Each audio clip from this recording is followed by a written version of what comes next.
ಶ್ರೀಕೃಷ್ಣಾಯ ನಮಃ.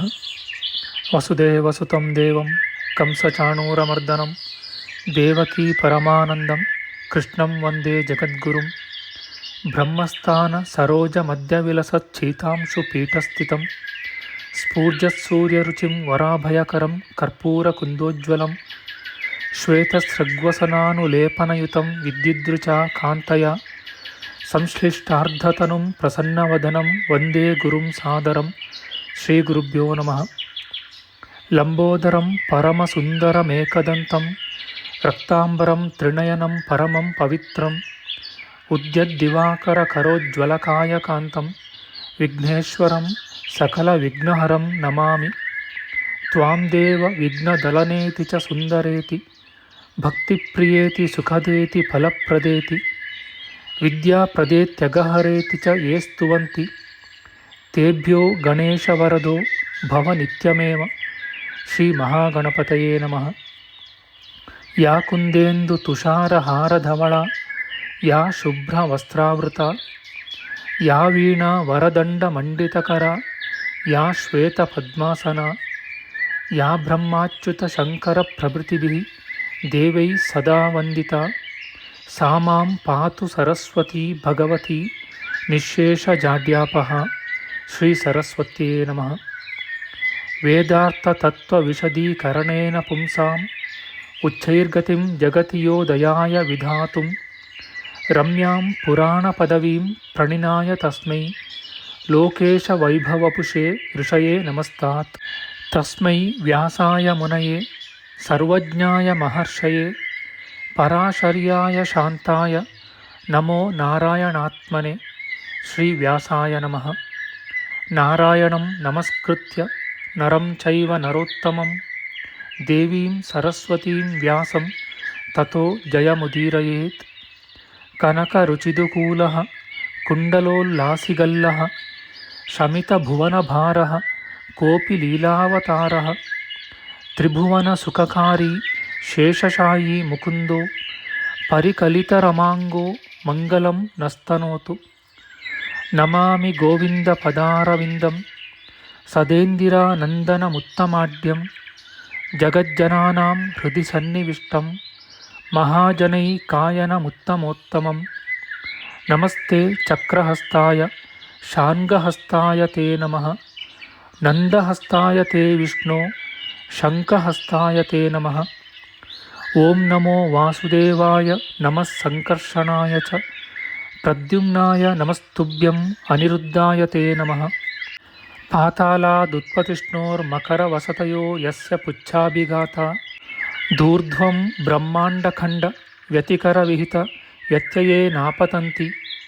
ವಿಷ್ಣೋರ್ಮತ್ಸ್ಯಾವತಾರೇ ಸಕಲವಸುಮತಿ ಮಂಡಲಂ ವ್ಯಶ್ನುವಾನಃ ತಸ್ಯಾಸ್ಯೋದೀರಿತಾನಾಂ ಧ್ವನಿರಪಹರತಾದಶ್ರಿಯಂ ವ ಶ್ರುತೀನಾಂ. ಶ್ರೀ ಮತ್ಸ್ಯರೂಪಿ ಪರಮಾತ್ಮನೇ ನಮಃ. ಪ್ರಿಯ ಬಾಂಧವರೇ, ನಮ್ಮ ಈ ಶ್ರೀ ಲಾಲೀಕೃಷ್ಣ ಚಾನಲ್ಗೆ ಸ್ವಾಗತ. ಇಂದಿನ ವಿಡಿಯೋದಲ್ಲಿ ನಾವು ಶ್ರೀಮನ್ ಮತ್ಸ್ಯ ಮಹಾಪುರಾಣದ 279 ಹಾಗೂ 280ನೇ ಅಧ್ಯಾಯಗಳಾದ ಮಹಾದಾನಾನುಕೀರ್ತನ, ಕಾಮಧೇನುದಾನ, ಹಿರಣ್ಯಾಶ್ವದಾನಗಳ ವಿಚಾರ ಮಾಡೋಣ. ಶ್ರೀಕೃಷ್ಣಾಯ ನಮಃ. ಮತ್ಸ್ಯರೂಪನಾದ ಭಗವಂತನು ಹೇಳುತ್ತಾನೆ, ಇನ್ನು ಮುಂದೆ ಕಾಮಧೇನುವನ್ನು ದಾನ ಮಾಡುವ ವಿಧಾನವನ್ನು ಹೇಳುವೆನು. ಇದು ಮನುಜರಿಗೆ ಎಲ್ಲ ಇಷ್ಟಾರ್ಥಗಳನ್ನು ಸಲ್ಲಿಸುವುದು, ಮಹಾಪಾತಕಗಳನ್ನು ಪರಿಹರಿಸುವುದು. ತುಲಾಪುರುಷ ದಾನದಲ್ಲಿ ಮಾಡಿದಂತೆಯೇ ಲೋಕಪಾಲಕರ ಆವಾಹನ, ಹೋಮ, ಅಧಿವಾಸನ, ಕುಂಡ ನಿರ್ಮಾಣ ಮತ್ತು ಮಂಟಪ ರಚನೆ ಇವುಗಳನ್ನೆಲ್ಲ ಮಾಡಬೇಕು. ದ್ರವ್ಯವು ಸ್ವಲ್ಪವಾಗಿದ್ದಲ್ಲಿ ಒಂದೇ ಕುಂಡವನ್ನು ರಚಿಸಿ ಏಕಾಗ್ನಿ ವಿಧಾನದಿಂದ ಹೋಮವನ್ನು ಆಚಾರ್ಯನೊಬ್ಬನೇ ನಡೆಸಬೇಕು. ಅಪ್ಪಟ ಚಿನ್ನದಿಂದ ಹಸುವನ್ನು ಕರುವನ್ನು ನಿರ್ಮಿಸಬೇಕು. ಹೀಗೆ ನಿರ್ಮಿಸಿದ ಕಾಮಧೇನುವು 1000 ಫಲಗಳ ತೂಕವಿದ್ದರೆ ಉತ್ತಮವೆನಿಸುವುದು. 500 ಫಲಗಳಿದ್ದರೆ ಮಧ್ಯಮವೆಂದು, ಅದರಲ್ಲಿ ಅರ್ಧವಿದ್ದರೆ ಕನಿಷ್ಠವೆಂದು ಹೇಳುವರು. ಅಶಕ್ತನಾದರೂ 3 ಫಲಗಳಿಗೆ ಕಡಿಮೆ ಇಲ್ಲದಂತೆ ತನ್ನ ಯೋಗ್ಯತೆಗನುಸಾರವಾಗಿ ಮಾಡಿಸಬೇಕು. ವೇದಿಕೆಯ ಮೇಲೆ ಕೃಷ್ಣಾಜಿನವನ್ನು ಹಾಸಿ 1 ಬಳ್ಳ ಬೆಲ್ಲದ ಹುಡಿಯನ್ನು ಹರಡಿ ಅದರ ಮೇಲೆ ಮಹಾರತ್ನಗಳಿಂದ ಅಲಂಕೃತವಾದ ಆ ಕಾಮಧೇನುವನ್ನು ಇರಿಸಬೇಕು. ನಾನಾ ಬಗೆಯ ಫಲಗಳೊಡನೆ 8 ಪೂರ್ಣ ಕುಂಭಗಳನ್ನು ಸ್ಥಾಪಿಸಬೇಕು. ಸುತ್ತಲೂ 18 ಬಗೆಯ ಧಾನ್ಯಗಳನ್ನು, ಬಗೆ ಬಗೆಯ ಹಣ್ಣುಗಳನ್ನು, 8 ಕಬ್ಬಿನ ಜಲ್ಲೆಗಳನ್ನು ಇಡಬೇಕು. ಪಾತ್ರೆಯನ್ನು, ಆಸನವನ್ನು, ತಾಮ್ರದ ಹಾಲು ಕರೆಯುವ ಪಾತ್ರೆಯನ್ನು ಬಳಿಯಲ್ಲಿ ಇರಿಸಬೇಕು. ಕಾಮಧೇನುವಿಗೆ ರೇಷ್ಮೆಯ ವಸ್ತ್ರಗಳೆರಡನ್ನೂ ಹೊದಿಸಿ, ಕಿವಿಗೆ ಕುಂಡಲಗಳನ್ನು, ಕೊರಳಿಗೆ ಗಂಟೆಯನ್ನು, ಕೊಂಬಿಗೆ ಚಿನ್ನದ ಒಡವೆಯನ್ನು, ಕಾಲಿಗೆ ಬೆಳ್ಳಿಯ ಕಾಲಂದಿಗೆಯನ್ನು ಧರಿಸಬೇಕು. ದೀಪವನ್ನು ಹತ್ತಿಸಿ ಛತ್ರಿ ಚಾಮರಗಳಿಂದ ಉಪಚಾರವನ್ನು ಸಮರ್ಪಿಸಬೇಕು. ಸುತ್ತಲೂ ಎಲ್ಲ ಬಗೆಯ ರಸದ್ರವ್ಯಗಳನ್ನು, ಬಗೆ ಬಗೆಯ ಹೂ ಹಣ್ಣುಗಳನ್ನು, ಜೀರಿಗೆ, ಕೊತ್ತಂಬರಿ, ಸಕ್ಕರೆ ಮುಂತಾದ ವಸ್ತುಗಳನ್ನು ಅಂದವಾಗಿ ಇಡಬೇಕು. ಮೇಲ್ಗಡೆ 5 ಬಗೆಯ ಬಣ್ಣದ ಬಟ್ಟೆಗಳಿಂದ ಮೇಲುಗಟ್ಟನ್ನು ಕಟ್ಟಬೇಕು.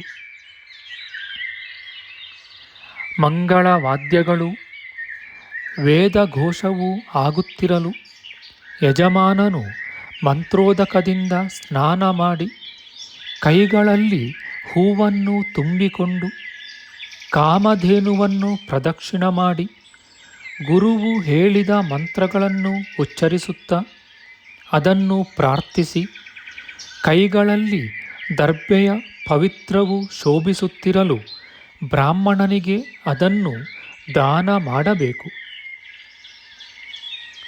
ಓ ಜಗದೀಶ್ವರಿ, ಸಕಲ ದೇವಗಣಗಳು ನಿನ್ನಲ್ಲಿ ವಾಸಿಸುತ್ತಿವೆ.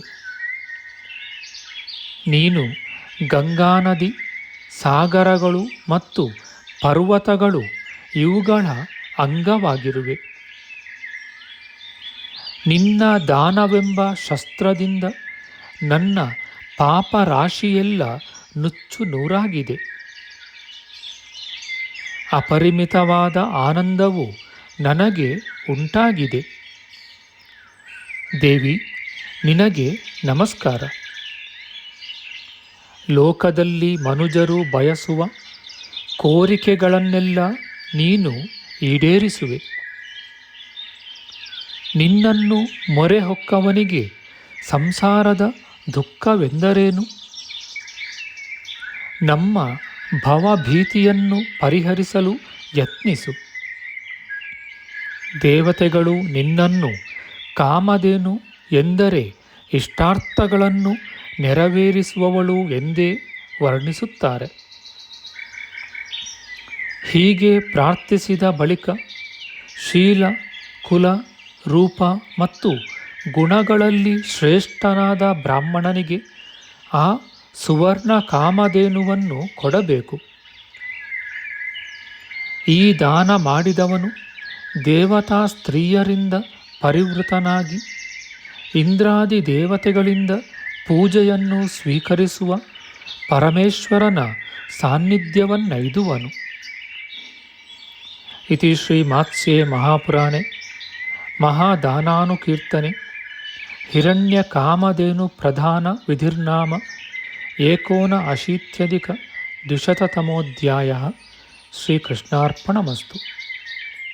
ಅಥ 80-200 ಮತ್ಸ್ಯರೂಪನಾದ ಭಗವಂತನು ಹೇಳುತ್ತಾನೆ,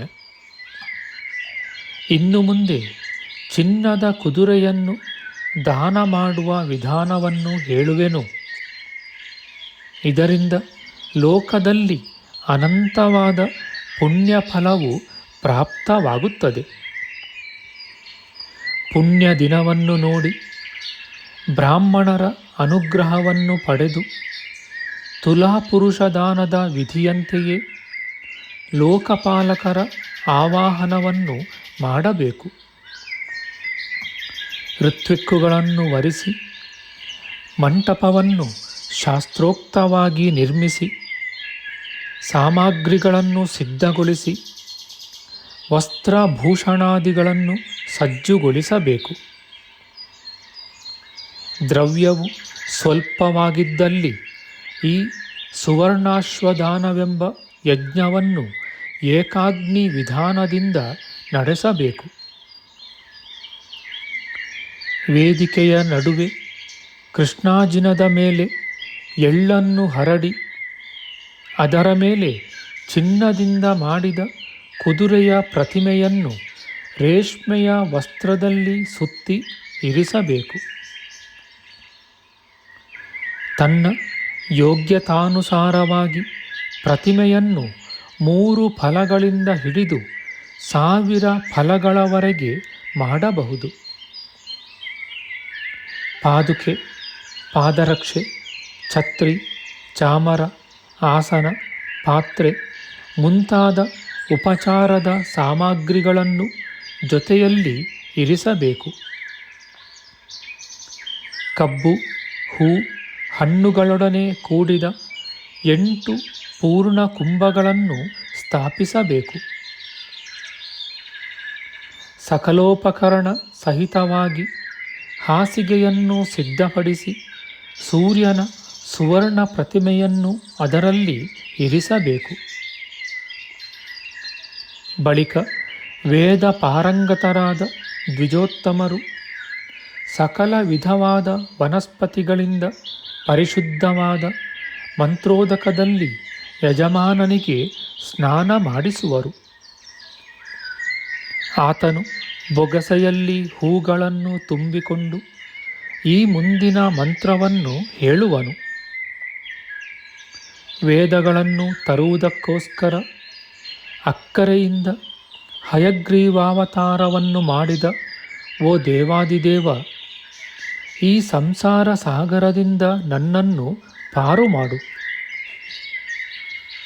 ಓ ಸೂರ್ಯದೇವ, ಛಂದಸ್ಸಿನ ರೂಪದಿಂದ 7 ಬಗೆಯ ಆಕಾರವನ್ನು ತಾಳಿ ಲೋಕಗಳನ್ನೆಲ್ಲ ನೀನೇ ಬೆಳಗುತ್ತಿರುವೆ.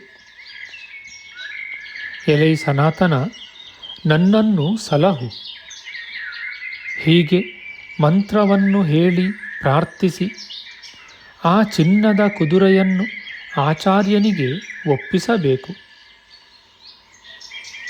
ಈ ದಾನದಿಂದ ಪಾಪಗಳೆಲ್ಲ ಕ್ಷಯವಾಗುವವು. ಶಾಶ್ವತವಾದ ಸೂರ್ಯಲೋಕವು ಪ್ರಾಪ್ತವಾಗುವುದು.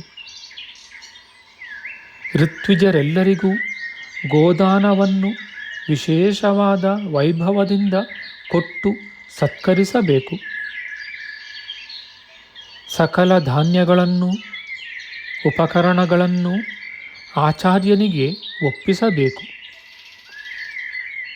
ಹಾಸಿಗೆ ಮೊದಲಾದ ಪರಿಕರಗಳೆಲ್ಲವನ್ನೂ ದಾನ ಮಾಡಿ ಯಜಮಾನನು ಎಣ್ಣೆಯನ್ನು ಉಪಯೋಗಿಸದೆ ಊಟ ಮಾಡಬೇಕು.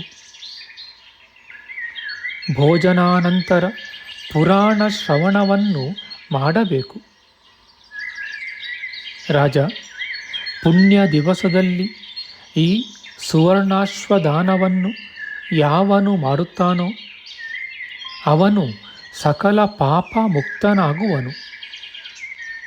ಸಿದ್ಧರಿಂದ ಎಲ್ಲೆಲ್ಲೂ ಪೂಜೆಯನ್ನು ಕೈಗೊಳ್ಳುತ್ತಾ ಮಹಾವಿಷ್ಣುವಿನ ದಿವ್ಯ ಸಾನ್ನಿಧ್ಯವನ್ನು ಸೇರುವನು.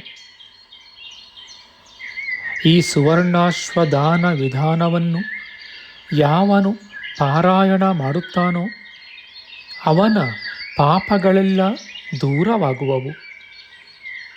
ಅವನಿಗೆ ಅಶ್ವಮೇಧ ಯಾಗದ ಫಲವು ಬರುವುದು. ಈ ದಾನದ ಸಮಾರಂಭವನ್ನು ಕಣ್ಣಾರೆ ನೋಡುವಾತನನ್ನು ದೇವಸುಂದರಿಯರು ಗೌರವಿಸುವರು. ಆತನು ಸುವರ್ಣಮಯವಾದ ವಿಮಾನದಲ್ಲಿ ಕುಳಿತು ಸೂರ್ಯಲೋಕವನ್ನೈದುವನು. ದರಿದ್ರನಾದ ಯಾವ ಮನುಷ್ಯನಾದರೂ ಈ ಸುವರ್ಣಾಶ್ವದಾನದ ವರ್ಣನವನ್ನು ಕೇಳಲಿ, ಸ್ಮರಿಸಲಿ, ಲೋಕದಲ್ಲಿ ಹೊಗಳಲಿ, ಅವನ ಪಾತಕಗಳು ತೊಲಗಿ ದೇಹವು ಶುದ್ಧವಾಗುವುದು. ಆತನು ದೇವಲೋಕ, ಇಂದ್ರಲೋಕ, ಮಹೇಶ್ವರ ಲೋಕ ಮುಂತಾದ ದಿವ್ಯ ಲೋಕಗಳಲ್ಲಿ ಸುಖಿಸುವನು. ಇತಿ ಶ್ರೀಮಾತ್ಸ್ಯೆ ಮಹಾಪುರಾಣೆ ಮಹಾದಾನಾನುಕೀರ್ತನೆ ಹಿರಣ್ಯಾಶ್ವ ಪ್ರಧಾನ ವಿಧಿರ್ನಾಮ ಅಶೀತ್ಯಧಿಕ ದ್ವಿಶತತಮೋಧ್ಯಾಯ. ಶ್ರೀಕೃಷ್ಣಾರ್ಪಣಮಸ್ತು. ನಮ್ಮ ಮುಂದಿನ ವಿಡಿಯೋದಲ್ಲಿ ನಾವು ಶ್ರೀಮನ್ ಮತ್ಸ್ಯ ಮಹಾಪುರಾಣದ 281 ಹಾಗೂ 282ನೆಯ ಅಧ್ಯಾಯಗಳಾದ ಮಹಾದಾನಾನುಕೀರ್ತನ, ಹಿರಣ್ಯಾಶ್ವ ರಥದಾನ, ಸುವರ್ಣ ಗಜ ರಥದಾನಗಳ ವಿಚಾರ ಮಾಡೋಣ. ಆಧ್ಯಾತ್ಮಿಕ ಚರ್ಚೆ ಮತ್ತು ವಿಚಾರ ವಿನಿಮಯಕ್ಕಾಗಿ ಶುರು ಮಾಡಿದ ಈ ಚಾನಲ್ನಲ್ಲಿ ನಾವು ಅಪ್ಲೋಡ್ ಮಾಡುವ ಎಲ್ಲ ವಿಡಿಯೋಗಳನ್ನು ಸಂಪೂರ್ಣವಾಗಿ ನೋಡಿ ನಿಮ್ಮ ಸಲಹೆಗಳನ್ನು ಕಮೆಂಟ್ ಬಾಕ್ಸ್ನಲ್ಲಿ ಬರೆಯಿರಿ. ಈ ಚಾನಲ್ಗೆ ಸಬ್ಸ್ಕ್ರೈಬ್ ಮಾಡಿ ಹಾಗೂ ಬೆಲ್ ಬಟನ್ ಒತ್ತಿ ನಾವು ಹಾಕುವ ಎಲ್ಲ ವಿಡಿಯೋಗಳನ್ನು ನೋಡಿ ಪ್ರೋತ್ಸಾಹಿಸಿ. ಕೃಷ್ಣಂ ನಾರಾಯಣಂ ವಂದೇ ಕೃಷ್ಣಂ ವಂದೇ ವ್ರಜಪ್ರಿಯಂ ಕೃಷ್ಣಂ ದ್ವೈಪಾಯನಂ ವಂದೇ ಕೃಷ್ಣಂ ವಂದೇ ಪೃಥಾಸುತಂ. ಶ್ರೀಕೃಷ್ಣಾಯ ನಮಃ.